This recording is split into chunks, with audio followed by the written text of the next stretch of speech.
Welcome to the Black Gay History Channel. Please share this video and subscribe to this channel for more captivating content. Kapana is the 2020 film and romantic drama I recently had the pleasure of watching on the free streaming network Tubi, and I must say I thoroughly enjoyed it. Kapana is the first Namibian film with gay or LGBTQ subject matter, making this film a groundbreaking moment for African film and LGBTQ representation on the continent. I've been thoroughly impressed with a lot of the progress the Namibian LGBTQ community has made for visibility and legislative rights, and I've covered several topics from Namibia that you can find on our African playlist. Soon enough, Namibia will have to have its own playlist. This film was directed by Philippe Talavera, a non-Black director who challenges himself on making difficult or groundbreaking films. I think it's important to note that this is a non-Black director because at times it does seem like the only people who are willing to work on Black LGBTQ storylines in films are Black people. And this is a great example of someone who wanted to tell this African-specific love story.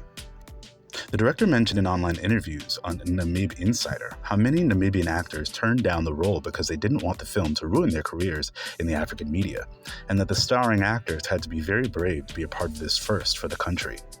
Besides learning a little bit about Namibian culture and language, I felt the cast did a wonderful job portraying the believable characters with a touch of romantic camp that I enjoyed, and the cinematography of the Namibian landscape and neighbors were well shot. Adriano Visagie and Simon Hanga play George and Simeon, gay and bisexual strangers who have a chance encounter at a Namibian lounge and immediately fall for each other. We soon learn that George is a well-to-do Namibian executive, and Simeon is a popular Kapana vendor. Besides being the name of the film, Kapana is a popular and staple Namibian food, meat grilled on an open fire, which men in the US would find comparable to barbecue. Because this food is usually sold in an open market, many people in their lunch breaks or traveling for their day end up socializing at the Kapana stands.